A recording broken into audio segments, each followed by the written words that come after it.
కయ్యూను ఏం తీసుకొచ్చాడు? He brought an offering. ఆయన ఒక అర్పణను తీసుకొచ్చాడు. Verse 3. 3వ వచనం. What did Abel bring? కానీ ఏబేలు ఏం తీసుకొచ్చాడు? Abel brought the best of his flock. ఏబేలేమో తన తొలి చూలులో శ్రేష్టమైన వాటిని తీసుకొచ్చాడు. There is a difference between an offering and best offering. ఏదో ఒక అర్పణ తీసుకురావటం వేరు, శ్రేష్టమైన దాన్ని అర్పణగా తీసుకుని రావటం That వేరు. was the difference between Cain and Abel. కయ్యూనికి ఏబేలుకి మధ్య ఉన్న తేడా అదే. There are so many things in the Bible. If you miss one word, you don't understand the truth. బైబిల్లో నువ్వు ఒక వచనము సరిగా చదవకపోయినా కూడా మిగతాదంతా అర్థం కాదు. See, when people write a legal document in a court, కోర్టులో లీగల్ డాక్యుమెంట్ రాసినప్పుడు they read every word carefully. ప్రతి మాట కూడా జాగ్రత్తగా చదువుతారు. And they get a lawyer read that is any word here which is going to bring me into problem. వాళ్ళు చూస్తారు, ఈ మాట నేను పెడితే నాకేమైనా సమస్య వచ్చిద్దా తర్వాత, Will I have to pay some money because one word is wrong here? లేకపోతే ఇక్కడ ఒక చిన్న మాట తప్పున్నందుకు నేనేమన్నా డబ్బులు చెల్లించాలా? But when they read the Bible, they don't read like that. కానీ బైబిల్ని చదివేటప్పుడు అలా చదవరు. Because they are more concerned about money than about God. ఎందుకంటే వాళ్ళు దేవుని కంటే కూడా డబ్బుకే ఎక్కువ ప్రాధాన్యత ఇస్తున్నారు.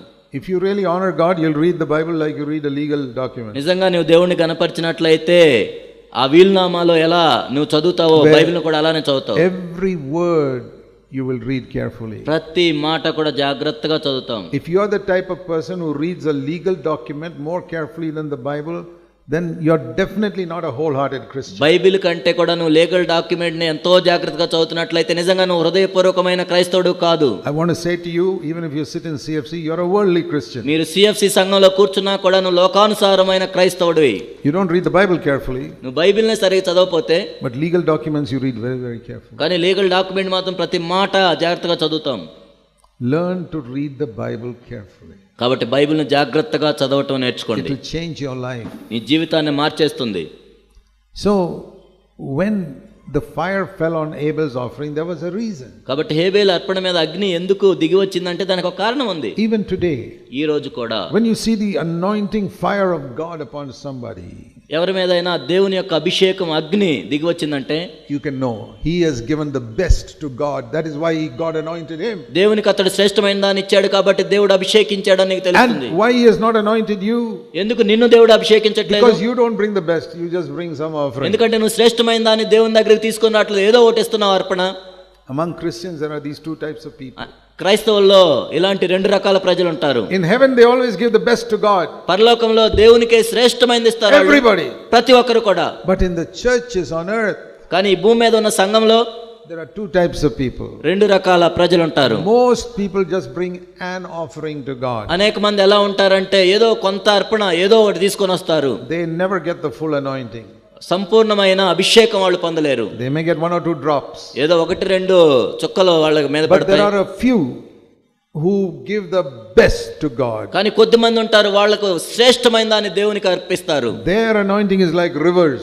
కాబట్టి జీవజల నదుల వలె వారి మీద అభిషేకం ఉంటుంది. Fire comes upon them. అగ్ని వారి మీద నిలుస్తుంది. And you wonder, why is there fire on him and not on me? ఎందుకు వాళ్ళ మీద అగ్ని ఉంది నా మీద ఎందుకు లేదని నువ్వు ఆశ్చర్యపోతుంటావు. I'll tell you. నేను చెప్తున్నాను. Because he brought the best and you brought just some offering. అతడేమో శ్రేష్టమైన దాన్ని తీసుకొని వచ్చాడు, నువ్వేదో ఎంతో కొంత తెచ్చావు. He was rich towards God. ఆయన దేవుని ఎడల ధనవంతునిగా ఉన్నాడు. And you treat God like a beggar and put little money into his tin can. నీవేమో దేవుణ్ణి ఒక భిక్షగాడిలాగా చూసి ఏదో 1-2 పైసలు ఇస్తున్నావు.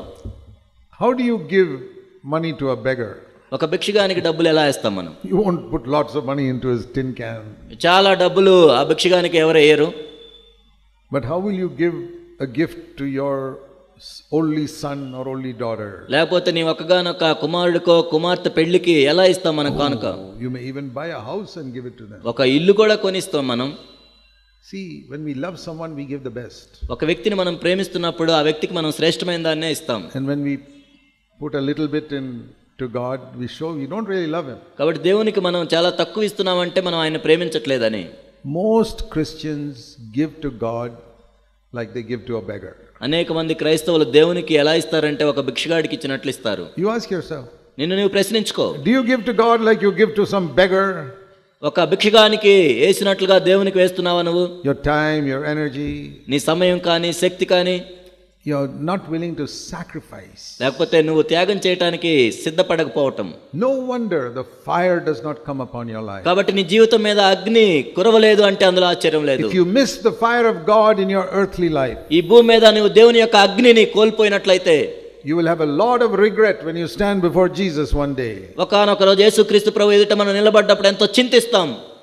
You must pray that the fire of God will be upon your life every day. దేవుని యొక్క అగ్ని ప్రతిరోజు నీ జీవితం మీద నిలిచినట్లు నువ్వు ప్రార్థించాలి. I pray like that. ఆ విధంగా నేను ప్రార్థన చేస్తాను. You can take away everything from my life. ఓ ప్రభువా, నా జీవితంలో నువ్వు ఏదైనా You can తీసేసేయచ్చు. take away my money, you can take away my health, you can take away my house. నా డబ్బులు తీసుకోవచ్చు, నా ఆరోగ్యం తీసుకోవచ్చు, నా ఇల్లు తీసుకోవచ్చు. But don't take away the anointing of God from my life. ఓ ప్రభువా, నా జీవితంలో నుండి మీ అభిషేకాన్ని తీసివేయవద్దు. I value that more than everything on this earth. ఈ భూమి మీద సమస్తం కంటే కూడా ఎక్కువగా దానికి నేను ప్రాధాన్యత ఇస్తాను. The approval of men is garbage for me. మనుషుల యొక్క ఆమోదము చెత్త బుట్టతో సమానం. The anointing of God is the only thing important.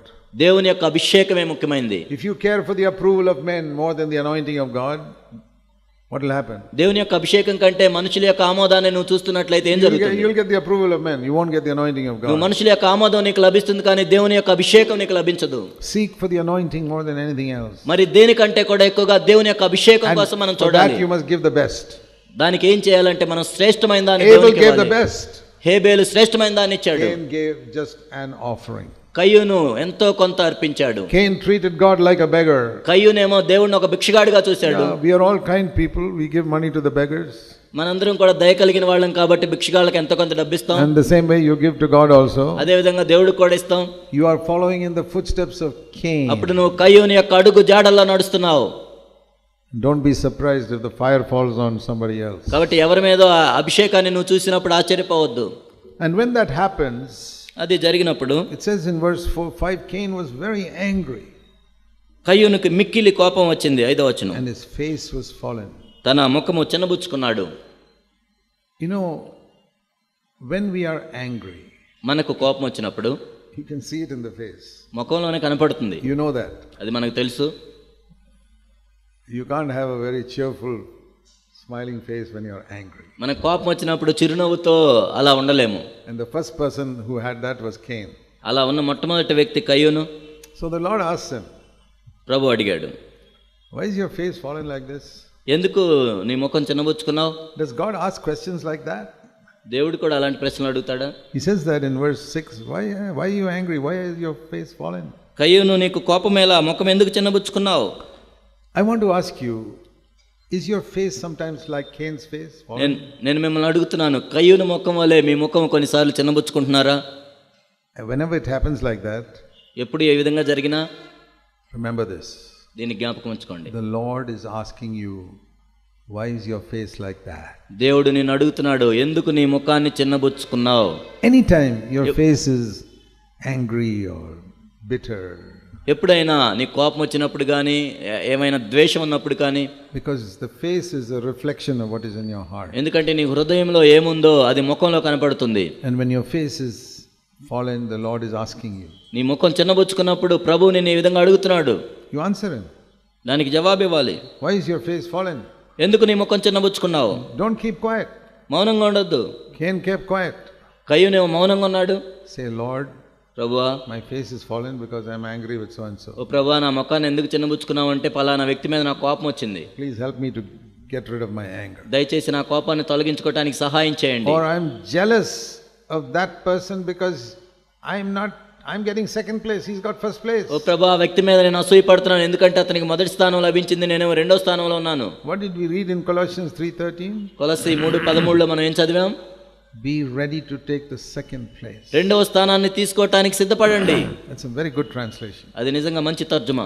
Be ready to take a second place. కాబట్టి రెండవ స్థానాన్ని తీసుకోవటానికి సిద్ధంగా ఉండండి. Supposing Cain had said, that's fine.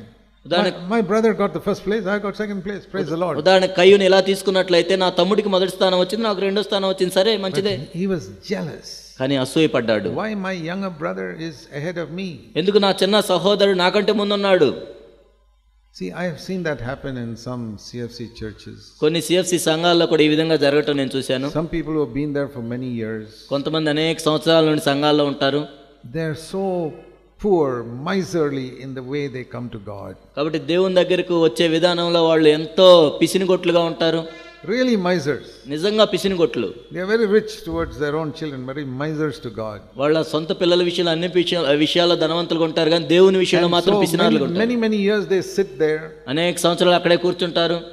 They don't grow spiritually. వాళ్ళు ఆత్మీయంగా ఎదగరు. Many people. అనేక మంది. And then somebody else comes in, some young person, just in a couple of years, they've gone ahead of these other people. వేరే వాళ్ళు ఎవరైనా ఒక యవనస్తుడు వచ్చి కొంతమంది యవనస్తులు వీళ్ళకంటే ముందు వెళ్తుంటారు దేవుల్లో. I've seen that happen.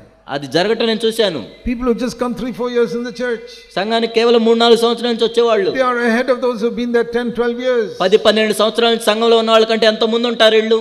Why?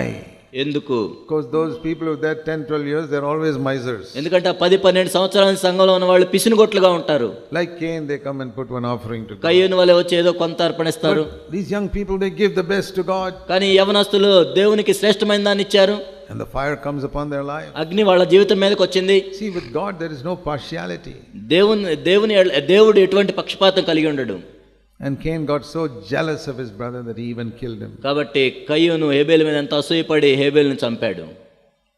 You know, when you are jealous of people, నీవు ఎవరి మీదైనా అసూయ కలిగి ఉన్నట్లయితే you will try to kill them. ఆ వ్యక్తిని చంపటానికి ప్రయత్నిస్తావు. Cain killed with a stone. కయ్యూను ఒక రాయితో చంపాడు. Hit Abel's head and killed him. హేబేలు తల మీద ఒక రాయి తీసుకొని చంపాడు. Today we don't do that because we will be locked up in the jail. ఈ రోజు మనం అలా చేయలేము, ఎందుకంటే అలా చేస్తే జైల్లో వేస్తారు మనల్ని. Today we kill with our tongue. ఈ రోజు మన మాటలతో చంపేస్తాం వాళ్ళని. Have you killed people with your tongue? మీ మాటలతో ఎప్పుడైనా మనుషులను చంపారా మీరు? You ask yourself why you have killed certain people with your tongue. నిన్ను నువ్వు ప్రశ్నించుకొని నాలుకతో కొంతమందిని ఎందుకు చంపావు నువ్వు? Speak evil about somebody. వాళ్ళ గురించి చెడుగా మాట్లాడటం. Because you are jealous of that person. ఎందుకంటే ఆ వ్యక్తి మీద నీకు అసూయ ఉంది. You are jealous that that person is getting some prominence in the church. సంఘంలో ఆ వ్యక్తికి ప్రాముఖ్యత లభిస్తుందని నువ్వు అసూయపడ్డావు. Or you are jealous that God is using him more than you. నీకంటే ఎక్కువగా దేవుడు ఆ వ్యక్తిని వాడుకుంటున్నాడని నువ్వు అసూయపడ్డావు. You say, how can that be? I am a senior person here, but how can God use that person? నేను ఈ సంఘంలో ఎంతో కాలం నుంచి ఉంటున్నాను, ఆ వ్యక్తిని దేవుడు ఎలా వాడుకుంటాడు? That's because he has given everything to God. అది ఎందుకంటే ఆ వ్యక్తి సమస్తం దేవుడికి ఇచ్చాడు కాబట్టి. Why don't you face up to the fact the problem is you're a miser? That is why God is not anointing you. మరి ఎందుకు నువ్వు సత్యాన్ని తెలుసుకో? నువ్వు పిసినిగొట్టు కాబట్టి దేవుడు నీకు అభిషేకాన్ని ఇవ్వలేదు. Don't be jealous. అసూయపడొద్దు. Take the second place. రెండో స్థానాన్ని తీసుకో. I am happy this younger brother is going ahead of me. ఈ యవనస్తులైన సహోదరులు నాకంటే ముందు వెళ్తున్నారని సంతోషించు. But Cain could not do that. కానీ కయ్యూను ఆ విధంగా చేయలేకపోయాడు.